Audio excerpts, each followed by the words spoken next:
Does your furry friend take over your bed every night? It's time to reclaim your space while giving them the comfort they deserve with the coldest, cozy dog bed. Don't wait. Check out the link in the video description to buy now on Amazon. Soaring numbers of those out of work is holding Britain's growth back, the Work and Pensions Secretary will declare today. Liz Kendall, speaking for the first time in her new role, will vow to bring down the unacceptable figure of 2.8 million people who are jobless due to long-term sickness. Her back-to-work plan, first announced in March, involves bringing together the NHS with job centres and devolving employment support to local areas.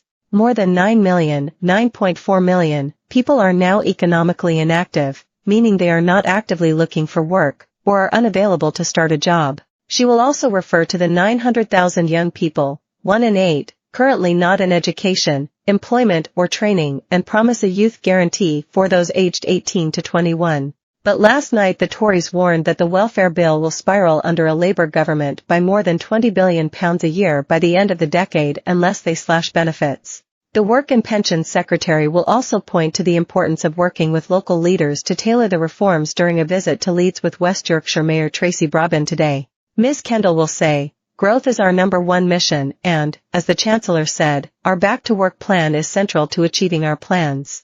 Economic inactivity is holding Britain back. It's bad for people, it's bad for businesses, and it's bad for growth. It's not good enough that the UK is the only G7 country with employment not back to pre-pandemic levels."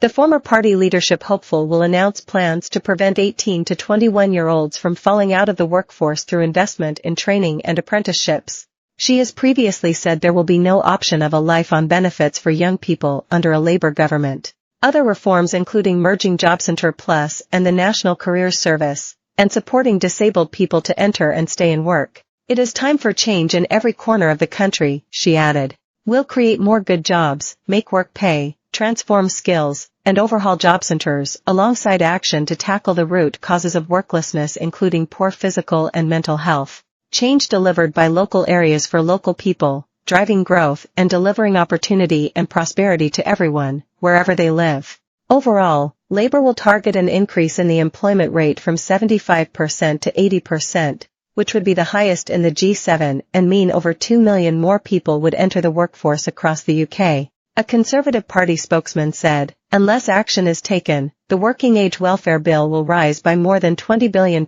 a year by the end of the decade." The Labour Party refused to match our measures to save billions of pounds from the welfare bill by the end of the next Parliament.